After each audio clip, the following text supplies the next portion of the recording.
간밤에 뉴욕 증시가 상승세로 마감했습니다. 주택 지표가 예상보다 좋게 나오며 경제 회복에 대한 기대감을 높였습니다. 다우는 100포인트 이상 1% 가까이 올랐습니다. 한편 유럽도 상승세로 끝났습니다. 기업들의 실적 호재가 잇따르면서 주요국 증시가 나흘 만에 일제히 상승세로 방향을 잡았습니다. 유가도 올랐습니다. 달러 강세에도 불구하고 주택 지표 개선을 호재로 반등에 성공했습니다. 5월 인도분 WTI는 배럴당 0.4% 올라 82달러에 육박했습니다. EU 정상회담을 이틀 앞두고 독일과 프랑스가 IMF의 그리스 지원에 대해 합의했습니다. 독일과 프랑스는 그동안 IMF의 그리스 문제 개입에 대해 상이한 입장을 보여왔었습니다. 미국의 지난달 기존 주택 판매가 전월 대비 0.6% 하락해 석 달째 감소세를 이어갔습니다. 다만 시장의 예상치인 500만 채를 소폭 상회한 502만 채를 기록했습니다. 오바마 미 대통령이 이틀 전 하원을 통과했던 건강보험 법안에 서명했습니다. 이로써 100년 만에 이루어진 건강보험 개혁은 법률로서 즉시 효력을 발휘하게 됐습니다.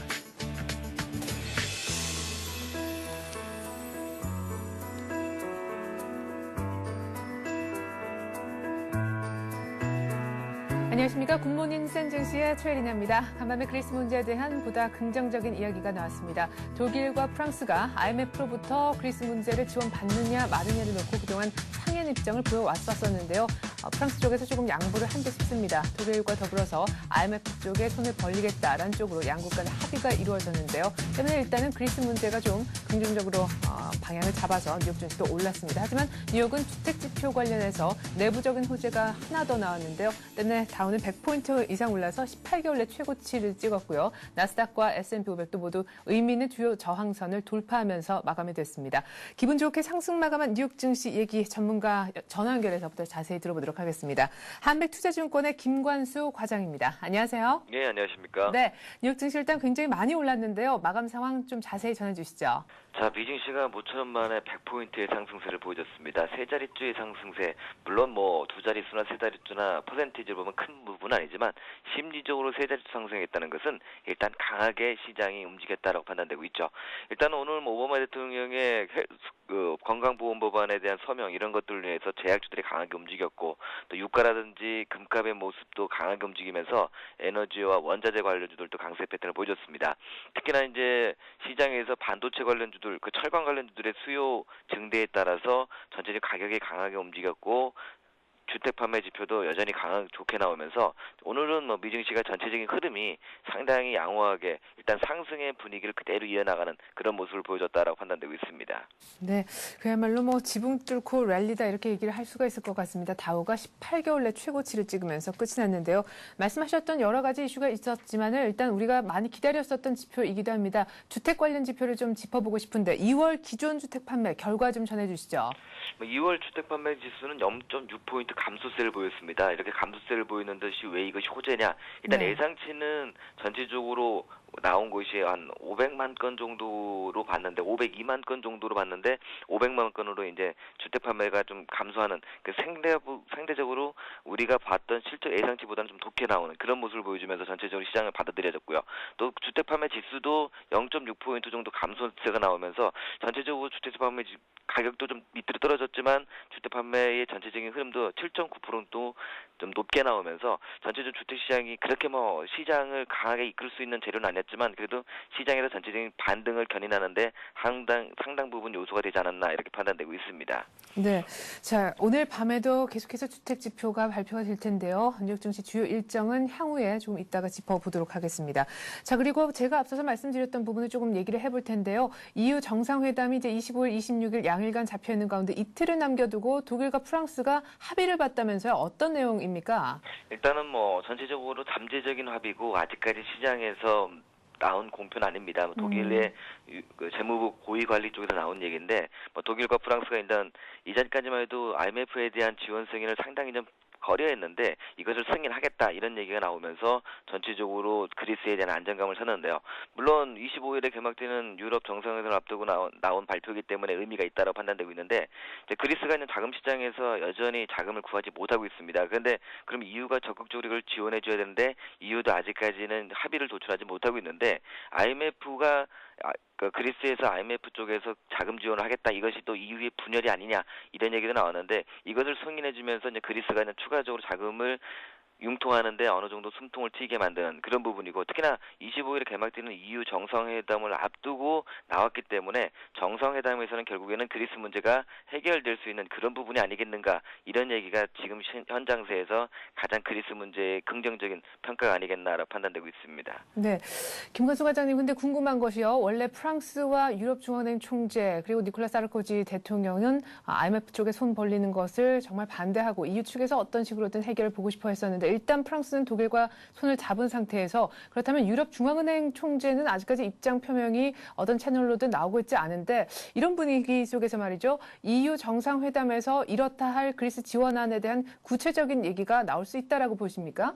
일단은 전체적으로 나오고 있는 것은 시기가 언제냐지 그리스의 그 재정 지원은 결국 이루어질 것입니다. 그런데 이제 어느 정도 자기들이 유리한 입장에서 이루어질 것이냐, 또 그리스에서 어느 정도의 성의를 보여줄 것이냐, 이런 부분들이 계속 시장에서 힘겨루기 양상을 보여주기 때문에 밀고 당기는 부분이지, 결국에는 재정 지원은 이번 정상회담을 중심으로 해서 이어질 것이다, 이런 얘기가 관측들이 가장 팽배하게 나오고 있는 모습이기 때문에, 또 그리스 문제에 대해서 전체적으로 또 이번 정상회담이 나오지 않는 하더라도 이 문제는 벌써 시장에서 재탕 삼탕되는 이런 모습이기 때문에, 시장에는 단기적인 충격이 있다 하더라도 결국에는 시간은 좀 딜레이 될 수 있지만 결국에는 해결될 수 있는 그런 순차적인 모습을 밟아나가고 있기 때문에 크게 걱정하지 않아도 되는 그런 부분이 아닌가라고 보고 있습니다. 네, 말씀하신 것처럼 재탕 삼탕돼서 그런지 모르겠지만 말이죠. 유럽 증시도 저는 큰 폭으로 오를 줄 알았는데 모두 다 강보합 정도로 끝이 났어요.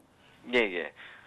유럽 증시 같은 경우는 출발과 함께는 좀 좋은 모습을 보여줬습니다. 그렇게 강한 모습은 아니었지만은, 네. 그리고 위로 올라갈 때마다 매물도 나오는 이런 모습을 보여줬지만, 전체적으로 시장이 미증시의 모습을 따라가는, 물론 유럽 증시도 전체적인 흐름을 보면은 꾸준하게 상승 기조에 놓여져 있거든요. 그리고 이제 고점 돌파에 대한 기대감도 갖게 하고 있는 모습이기 때문에, 물론 상승폭은 크지 않았다 하더라도 유럽 증시도 상승 기조의 트렌드는 그대로 이어나가는 그런 모습을 이어가고 있기 때문에, 추가적으로 유럽 증시도 이 그리스 문제가 해결된다면 한 번 더의 랠리를 기대할 수 있는 그런 모습이 아닌가라고 판단되고 있습니다. 네, 한편 유가도 보니까 또 올랐습니다. 배럴당 82달러를 육박을 했던데, 그러니까 밤사이 보면은 증시 그리고 유가 심지어 달러까지 모두 다 트리플 강세를 보인 것 같습니다. 상품 쪽 얘기도 조금 들려주시죠. 일단은 국제 유가는 미증시 상승과 함께 전체적으로 매수가 강하게 이어졌습니다. 특히나 에너지 관리 정보청에서 나온 그 석유 재고량 발표가 있었는데, 그 휘발유 재고가 150만 배럴, 정유 재고가 100만 배럴 감소한다는 이런 얘기가 나오면서 재고 감축에 따른 전체적인 유가의 강세가 나왔고요. 또 금값 같은 경우도 1,100달러 심리적인 지지선대를 이탈했는데 오늘 반등을 주면서 전체적으로 1,100달러를 회복하는 그런 모습을 보여주면서 상품 가격들의 전체적인 흐름도 일단 지수가 상승세를 보이면서 같이 움직이는 그런 모습을 보여줬다라고 보고 있습니다. 네, 자, 간밤에는 2월 기존 주택 매매가 나왔었습니다. 말씀하신 것처럼 석 달 연속 감소세를 보이긴 했었지만 예상치보다는 소폭 상회하면서 그럭저럭 나쁘지 않은 지표로 작용을 했었던 것 같습니다. 이제 오늘 밤에 또 하나의 주택 관련 지표가 나오게 되는데요. 오늘 밤에 나오게 되는 주택 지표는 어떤 겁니까? 오늘 신규 주택 판매 지표가 나오고 있습니다. 이것이 일단 기존의 주택 판매라든지 주택 가격 이런 것보다는 신규로 누가 얼만큼 주택을 사느냐, 이게 어떻게 보면은 가장 중요한 주택 판매 지표에서의 중요한 기로점이 아닌가라 판단되고 있습니다. 그러니까 오늘 나온 지표들이 계속적으로 상승세를 이어가는 모습을 보여주려면 이 신규 주택 판매가 이어져야 되는데, 이 앞전에 우리 시청자분들 들으시겠지만 CPI가 어느 정도 좋게 나오고 PPI가 좋게 나오면 이렇게 연속적인 흐름을 이어가면서 주가가 강하게 움직였는데, 이전에 기존 주택 판매가 나왔다면 이제는 신규 주택 판매가 이어지면서 상승 랠리가 좀 더 이어질 수 있는 하나의 또 재료가 되지 않겠는가. 오늘도 좋게 나왔기 때문에 신규 주택 판매도 일단은 증가할 것으로 일단 보고 있습니다. 네, 자, 사실은 주택 관련 지표 너무 안 좋게 나올 것이라서 시장에 큰 모멘텀은 안 될 것이다 했지만, 일단은 오늘 나왔었던 지표는 그렇게 나쁜 영향까지는 안 미쳤던 것 같습니다. 모멘텀까지는 안 돼도 시장을 끌어내리지만 말았으면 싶네요. 자, 근데 말씀하신 것처럼 앞서서 말이죠. 주요 저항대도 돌파했고 다우도 오래간만에 심리적인 그런 어떤 인상의 차이긴 하지만 세 자릿수의 어떤 상승폭을 또 기록을 했습니다. 좀 많이 오른 것 아닌가 싶기도 한데요. 이 정도 지수대라면 부담스러워서 찰실현 매물이 좀 나올 자리라고 생각하진 않으시는지요? 일단 뭐 주가가 상승세를 보여주면은 차익 실현에 대한 욕구는 많이 생기게 됩니다. 하지만 미증시도 추가적인 상승 여력이 남아 있다는 것은 어차피는 EU 쪽에서 발표되는 정상회담의 결과들도 상당히 긍정적으로 나올 수 있는 기대감도 높고, 특히나 지금 보면은 철강 수요, 반도체 수요에 대한 전망이 상당히 긍정적으로 나오고 있습니다. 물론 헬스케어는 이제는 모두 다 이제 시장에 잠재된 재료이기 때문에 어렵지만은 철강 반도체의 수요가 계속적으로 증가할 것으로 보이고 있어서, 또 반도체 지수에서 필라델피아 반도체 지수가 2.26포인트 상승하면서 반도체 지수들의 상승 견인을 계속 이어가고 있고요. 또 단기적으로 철강주들이 우리 증시도 좀 주춤했었는데, 이 철강을 중심으로 한 수요도 계속적으로 이어지고 있고, 특히나 그 브라질의 철광석 업체인 발리라는 업체에서 가격 인상을 보도하고 있어서 전체적인 그 철강주들의 상승세도 이어진다면, 결국에는 반도체라든지 철강, 그리고 이전에 그러던 헬스케어라든지 또 유가 상승 관련주들이 시장을 이끌어준다면, 미증시도 그렇게만 급등했다고 차익 매물이 나올 거에 대한 부담감, 일단 주가가 상승하면 누구나 다 차익 매물에 대한 부담감을 안고 있습니다. 하지만 상승 기조일 때는 일단 그대로 그 있는 상승을 이어가는 그 트렌드에 맞추는 것이 필요하다고 판단되고 있습니다.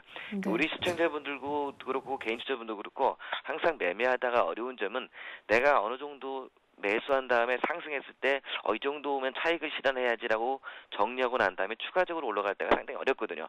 그렇다면은 우리가 증시 경험 중에서 무릎에 사서 어깨에 팔으라는 얘기가 있습니다. 내가 추가적으로 올라갈 때 매도하고 싶은 것은 내가 머리에서 팔고 싶기 때문에 그런 마음을 많이 갖는데, 일단 기조는 일단 상승으로 잡혀 있기 때문에 미증시도 단기적으로 많이 올렸기 때문에 부담이 된다. 그 부담은 누구나 갖고 있습니다. 하지만 그것이 꺾이는 모습이 확인되고 난 다음에 이제 미증시가 어느 정도의 차익 매물권에 놓여져 있습니다. 이렇게 보는 것이 좋지, 지금 올라가는 기조에서 추가적인 상승 부담감 갖고 계속 시장에 대응하는 것은 제가 생각할 땐 적절치 않다라고 판단되고 있습니다. 네.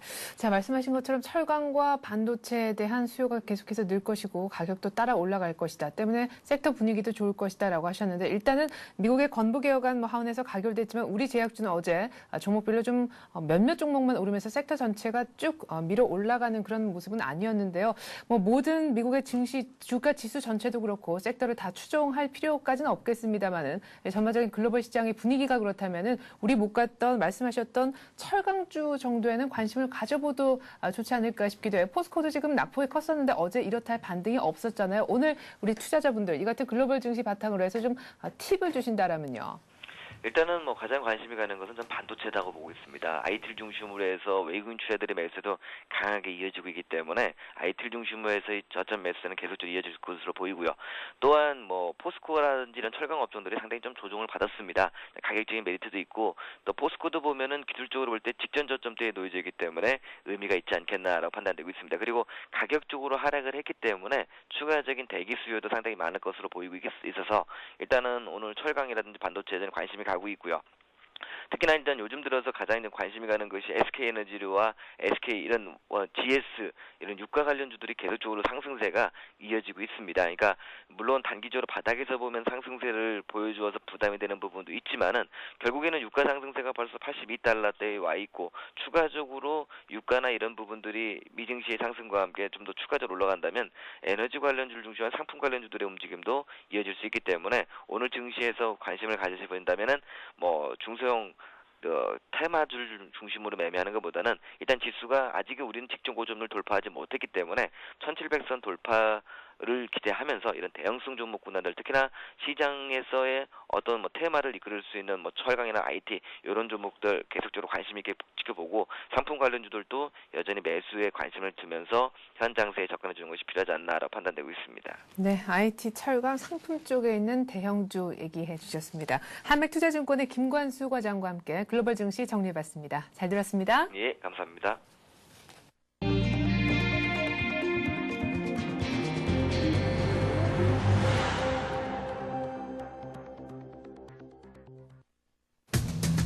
한국산 차세대 중형 민항기 개발이 본격화됩니다. 이를 통해 선진국과의 격차가 벌어져 있는 우리 항공산업이 글로벌 시장에 진입할 수 있는 도약대가 마련될 전망인데요. 정부가 항공산업에 힘을 쏟는 이유는 뭔지, 또 거는 기대는 어느 정도인지 짚어보겠습니다.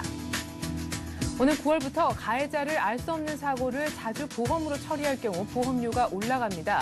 또 제한속도나 교통신호를 연간 2회 이상 위반하면 범칙금 납부에 관계없이 자동차 보험료를 더 내야만 합니다.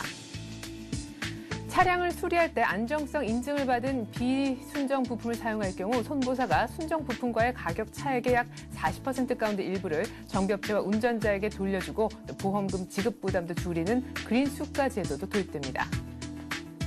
이명박 대통령은 일자리 창출과 서민경제 회복 등 경제 현안을 전담할 청와대 경제수석을 새로 선임하기로 했습니다. 이에 따라서 정책실장이 지금까지 겸임하고 있었던 현 경제수석은 조만간 분리될 것으로 보입니다. 이북이죠. 전자책 시장을 선점하기 위한 경쟁이 갈수록 치열해지고 있습니다. 삼성전자와 교보문고가 전자책을 선보인 데 이어서 인터파크가 통합 LG텔레콤과 손잡고 경쟁 대열에 합류했는데요. 중소업체들도 너나 할 것 없이 전용 단말기를 속속 내놓고 있습니다.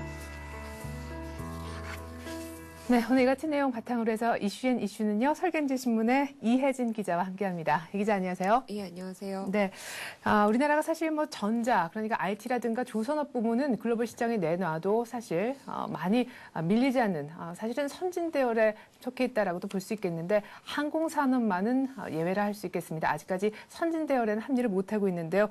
우리나라 이제 항공산업을 좀 정부가 키우려고 한다라고 하는데 구체적으로 어떻게 키우려고 하는 것인지 육성 방안에 대해서 좀 이제 얘기를 해주시죠. 네. 정부와 대한항공, 한국항공우주산업, 한국항공연구원이 유럽의 대형 항공기 제조사와 조만간 차세대 중형 민항기 개발 협력에 관한 양해각서를 체결할 예정인 것으로 알려졌습니다. 우리나라와 공동 개발에 나서는 그 유럽의 대형 항공기 제조사는 유럽 항공방위우주산업사로 미국의 보잉사와 더불어서 글로벌 항공산업의 양대 축이라고 할 수 있는 에어버스의 모회사입니다. 크리스티앙 디엥 유럽 항공방위우주산업사 사장이 지난주 최경환 지식경제부 장관과 면담을 가졌고요. 조만간 프랑스와 오크 회장이 한국을 방문해서 MOU를 맺는 방안을 검토 중입니다. 이와 함께 지식경제부는 내년 차세대 중형 민항기 사업에 1조 1천억 원의 예산을 책정해 재정부에 지원을 요청할 방침입니다.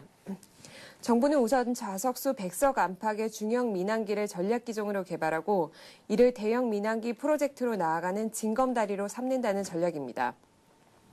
우리가 평소 많이 볼 수 있는 규모의 민항기는 대형 사이즈라고 할 수 있는 150석 규모인데요. 네. 연관 산업이나 파급 효과나 시장 효과 등을 고려하면 대형 항공기가 아무래도 유리합니다. 그러나 대형 항공기일수록 진입 장벽이 높고 기술력이 필요하기 때문에 앞서 말씀드린 대로 중형 민항기 설계와 제작 경험을 쌓은 후에 대형기 시장으로 진출하겠다라는 게 정부의 전략입니다. 네, 150석 규모의 대형기가 아니라 90석 정도 되는 중형기를 먼저 좀 개발을 한 다음에 그 다음에 대형기 시장 쪽으로 좀 눈을 돌릴 듯합니다. 어쨌거나 우리 국산 중형 민항기를 이제 생산하게 된다, 그것을 추진한다라는 것이 정부의 얘기인 것 같은데요. 왜 갑자기 이런 얘기가 나오게 된 것인지 일단 배경이 궁금하고요. 이를 통해서 정부가 기대하는 효과가 또 있을 것 같은데요. 예, 항공산업의 가장 큰 메리트는 뭐니 해도 고부가가치 산업이라는 점입니다. 이외에도 고용 창출 효과가 크다는 점에 정부가 주목하고 있습니다. 대표적인 대형 항공기 제작사인 미국의 보잉사와 유럽의 에어버스사의 경우에는 각각 16만 명과 12만 명의 인력을 고용하고 있습니다. 특히 이들 인력은 제작 조립에 필요한 숙련공과 설계 개발을 위한 고급 인력이기 때문에 고용의 질 또한 높다는 게 정부의 설명입니다. 특히 부품 산업과 같은 후방 효과도 막대한데요. 자동차의 경우에는 자동차 한 대에 들어가는 부품이 2만 개 정도지만 네. 대형 항공기의 경우에는 600만 개에 달합니다. 아이고, 예. 게다가 우리는 IT나 조선, 건설, 자동차와 같은 이미 연관 기반 산업에서 경쟁력을 갖추고 있기 때문에 그 항공기 제작 산업에 있어서 다른 국가보다 경쟁력을 더 빨리 끌어올릴 수 있다. 이러는 게 정부의 계산입니다. 네, 뭐 이미 기반 산업에서 글로벌 경쟁력을 갖추고 있고 또 말씀하신 것처럼 부품 산업까지도 탑다운 모멘텀이 내려갈 수 있는 후방 효과도 기대를 해볼 수가 있다라고 하니까요. 원전 사업뿐만 아니라 우리나라의 신전략 사업으로 이 민간 항공기 산업이 좀 부상을 했으면 좋겠습니다.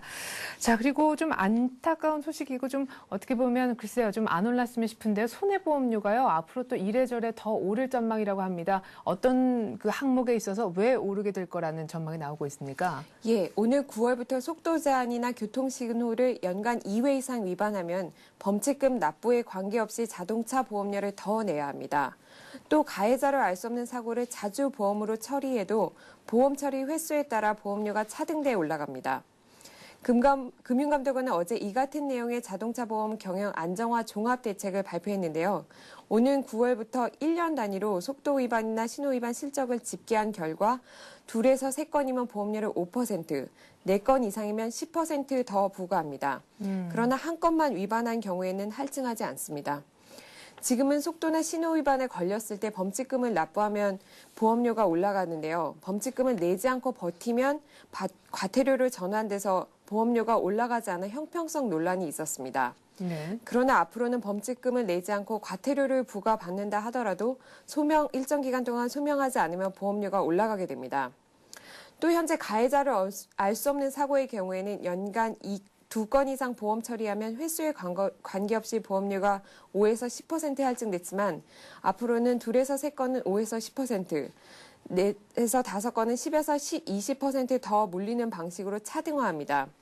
이는 보험료 할증을 피하려는 목적으로 자차 사고를 가해자 불명 사고로 위장하는 것을 막기 위해서입니다. 네, 앞으로 연 2회 이상입니다. 신호라든가 속도 위반하시면은 차 보험료가 더 할증된다는 사실 좀 명심을 하셔야 될 것 같습니다.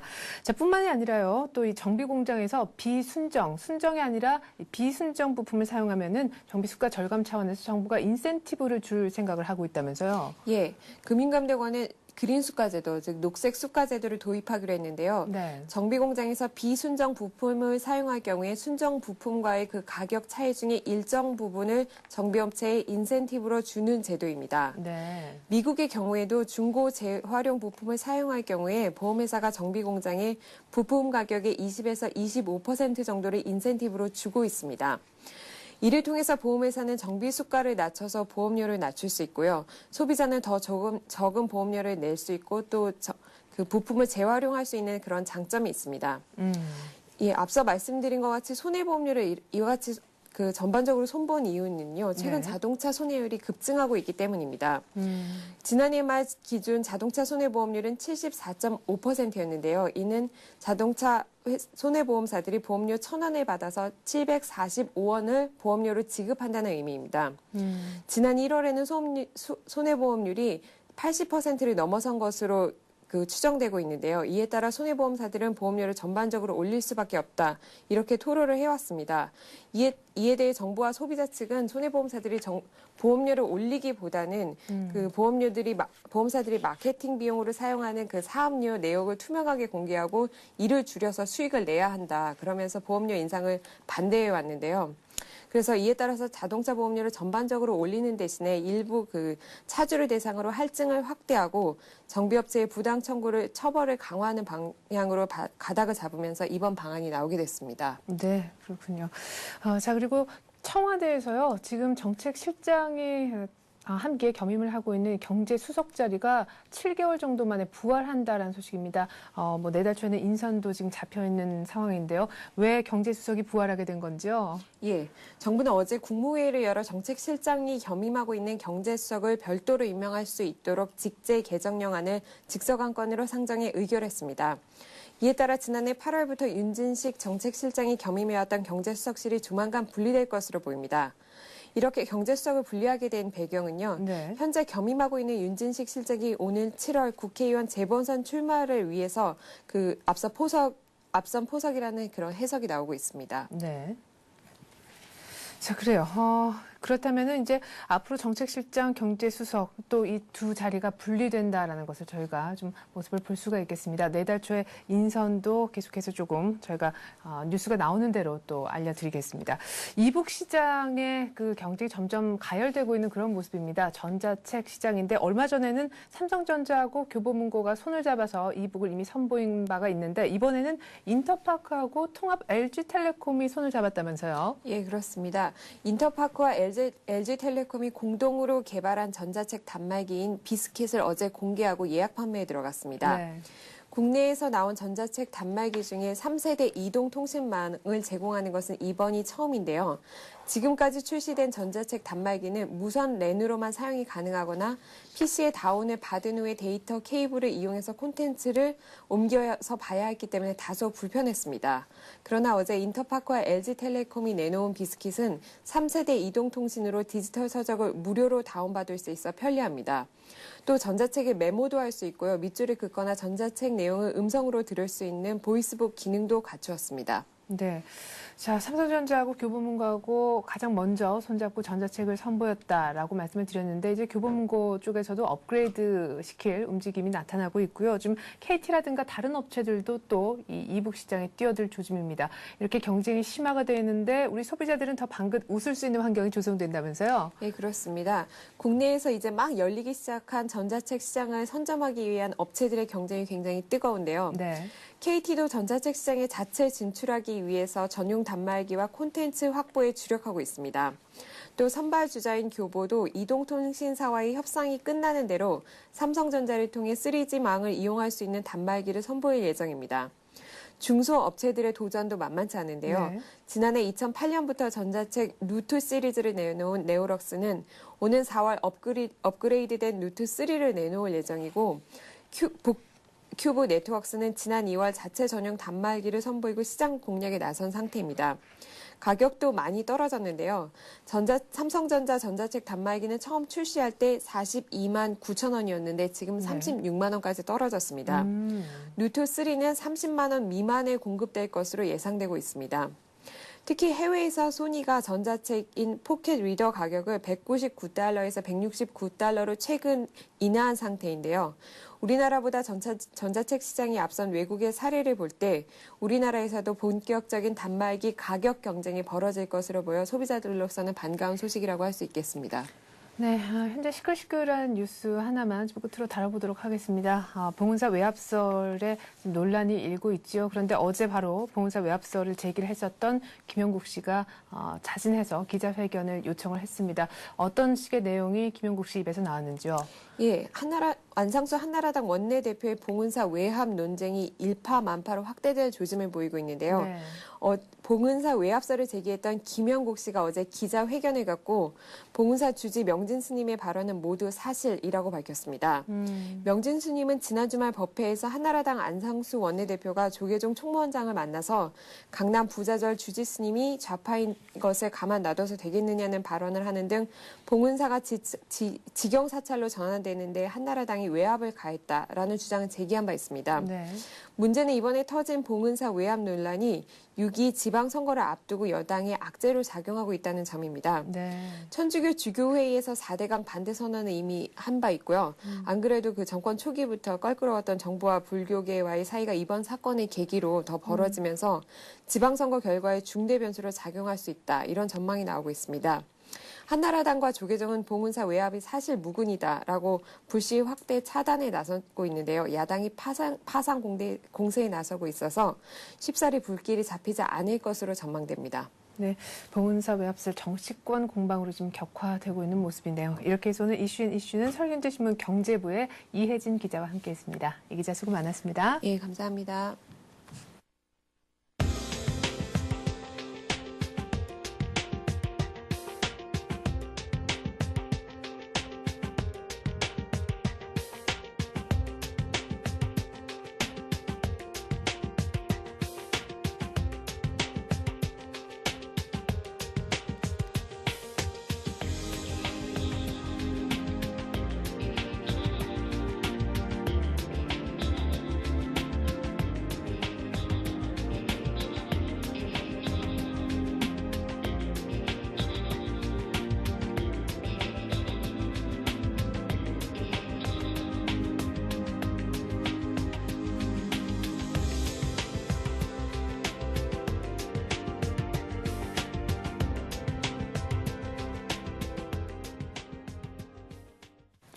네, 간밤에 글로벌 증시에서 뉴욕 증시는 주택지표 호조로 상승 마감을 했습니다. 3대 지수가 모두 의미 있는 저항대를 넘어서면서 큰 폭으로 상승한 것을 확인을 했는데요. 우리 증시는 오늘 어떤 흐름을 보여줄지 전망 들어보는 시간 갖겠습니다.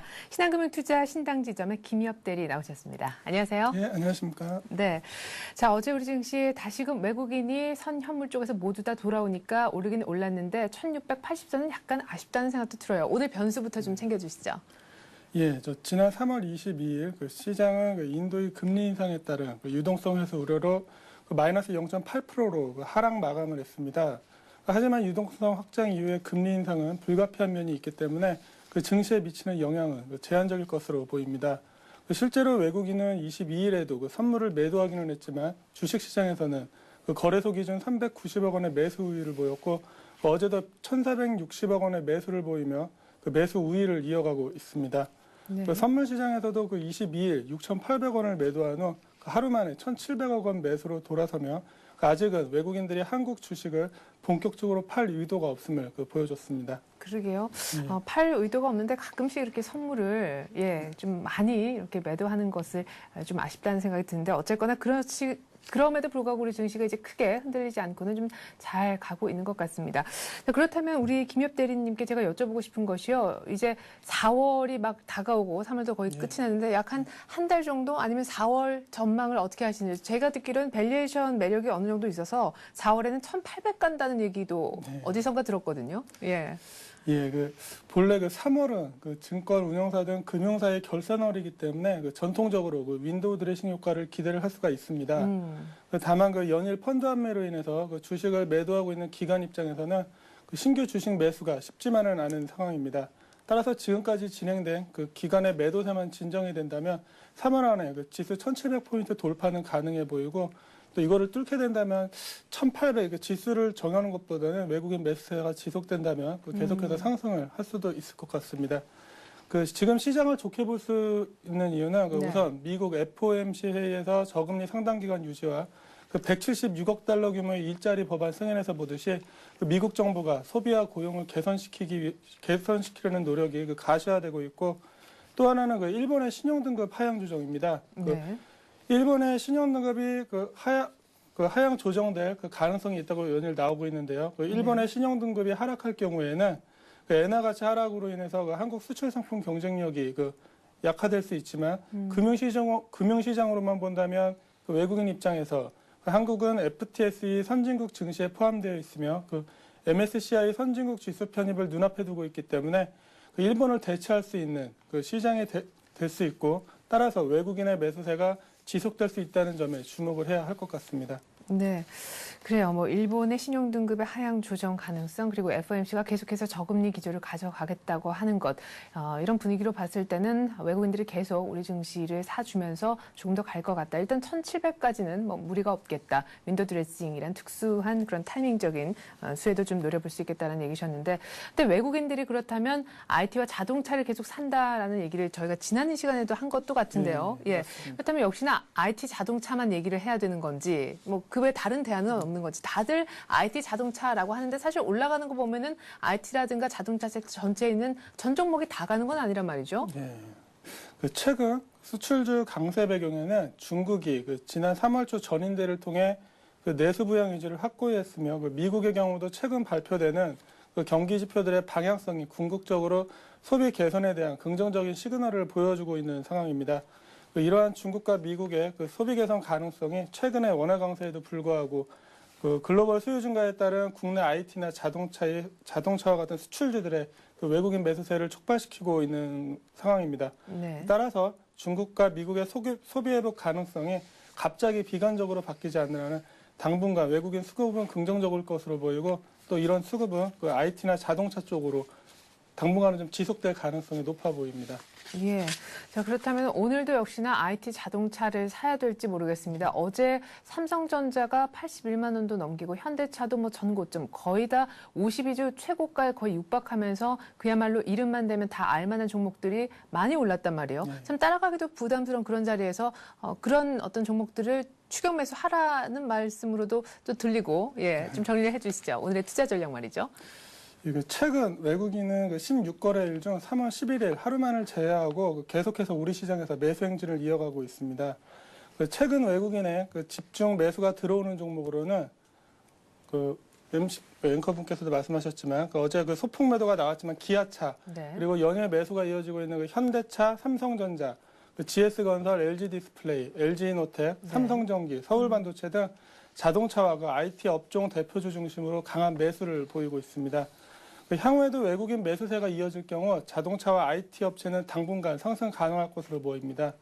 이와 같은 외국인 매수 종목은 목표가 상단을 미리 정하기보다는 외국인 매수에 함께 가담했다가 외국인의 큰 폭의 매도로 돌아서는 경우 그때 가서 함께 매도하는 전략이 필요해 보입니다. 그 과거 외국인의 매매 패턴을 보았을 경우 한번 주식을 사거나 그 팔기 시작하면은 상장 기간, 그 사는 거와 파는 것이 그 지속되는 경우를 볼 수가 있었습니다. 네. 그 가격을 미리 예단하기보다는 외국인 매수나 매도에 동조하는 그런 전략이 필요해 보입니다. 네, 그러니까 IT라든가 자동차가 여전히 유망한데 좀 보고 있다가 외국인들이 꾸준히 사준다 하면 들어갔다가 이제 정말 파는 것 같네라는 게 확실해지면 그때 나와라라는 말씀이신데 어떨 때는 보면은 뭐 큰 폭은 아니지만 사실 큰 폭의 매도라고 하는 것이 말은 쉬운데 그 큰 폭의 매도라는 것이 뭐 몇 퍼센트 하락을 말씀하시는 건지 어느 정도 물량을 얘기하시는 건지 대충 그래도 얘기를 해주셔야 될 것 같은데요. 기존 주식 투자를 하시는 분들이 항상 고민하시는 시점이 사는 시점과 파는 시점입니다. 예. 파는 시점에 대해서 말씀을 드리면은 특히 대형주 같은 경우 외국인들이 매도가 나온다 그러면은 지수가 시장 분위기가 어느 정도 따라갑니다. 예를 들면은 자동차나 그 IT 같은 경우 실적이 최고점을 기록을 한다든가 이런 상황에서 그 외국인들이 매도가 나오게 되고 오르다 밀리든가 아니면 아침부터 시초가보다 밀리는 그런 경향을 보이게 됩니다.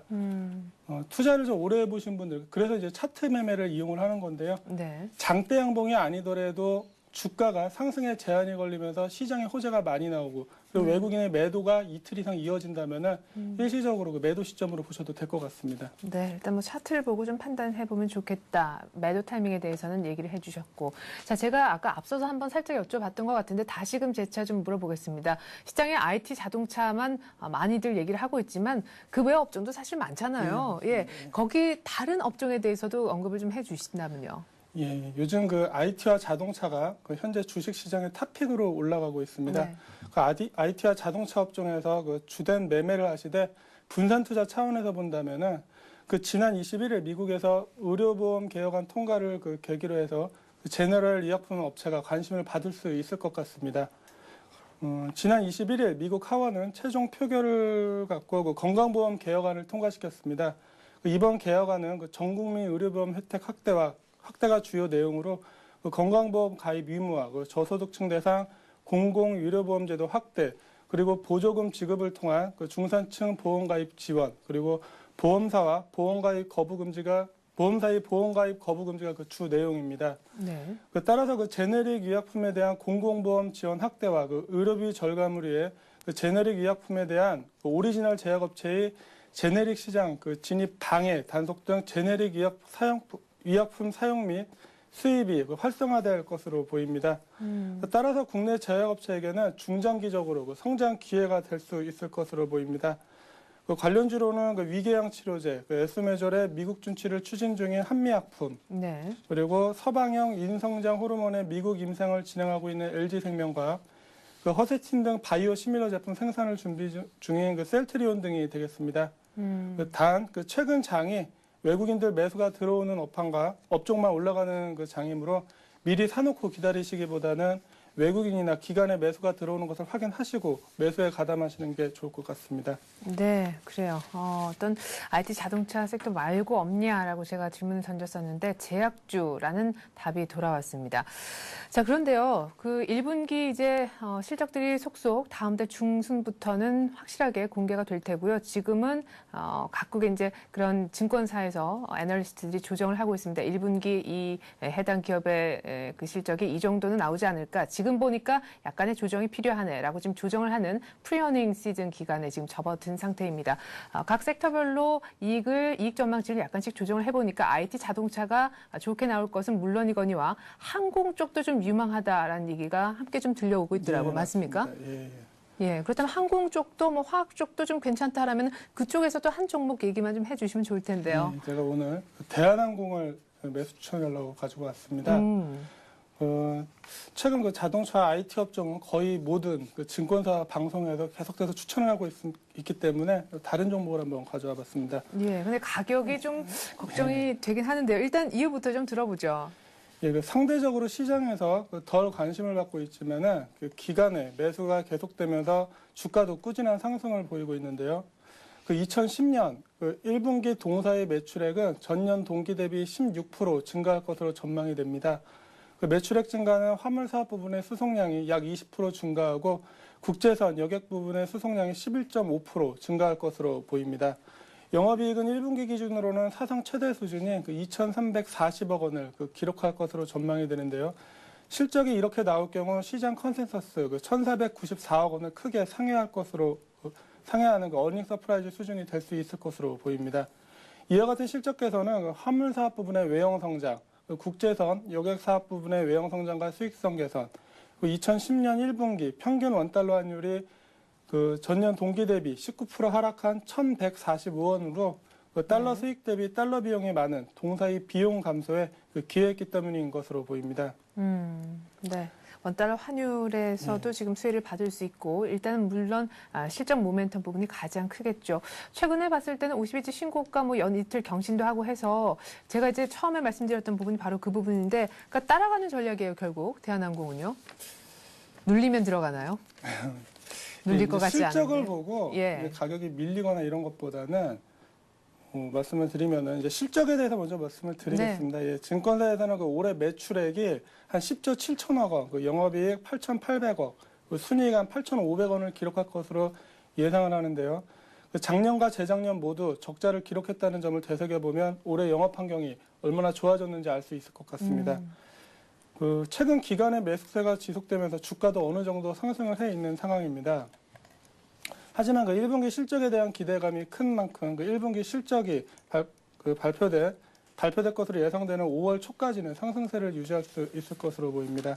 네, 자 가장 궁금한 차트 좀 보여주시죠. 네, 대한항공 차트입니다. 네. 어제 종가 66,000원으로 끝이 났습니다. 65,000원으로 끝이 났었는데요.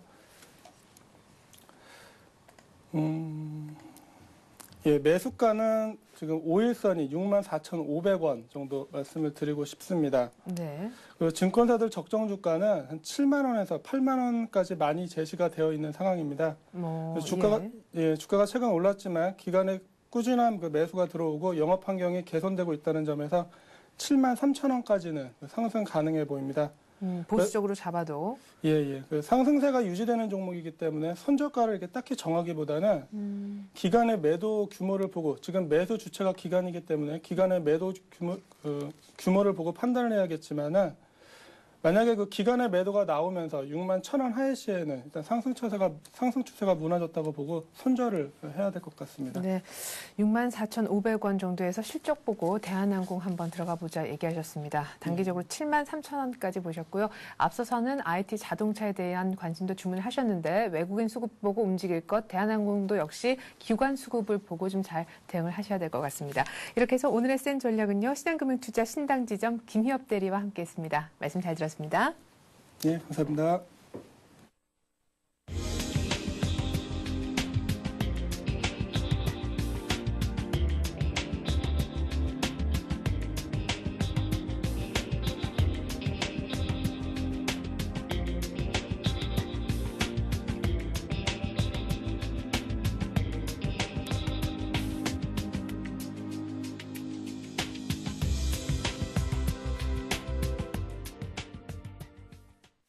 간밤에 뉴욕 증시가 주택지표 호재를 바탕으로 해서 올랐습니다. 하지만 꽤 큰 폭이었다라고도 할 수 있겠는데 일단 체감상은 그렇습니다. 다우는 103포인트 올라서 1,800선을 넘겼고요. 나스닥은 0.8% 올라서 2,300선을 넘겼습니다. S&P 500 역시 주요 저항선으로 느껴졌었던 1,170포인트를 넘기면서 0.7% 상승했는데요. 다우의 경우에는 18개월의 최고치를 찍은 기록까지 세우기도 했습니다.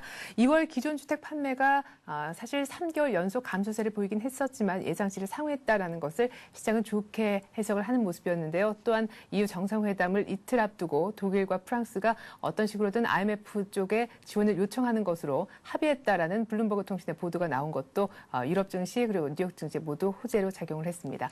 저는 잠시 후에 있을 출발 센 증시로 다시 인사드리겠습니다. 고맙습니다.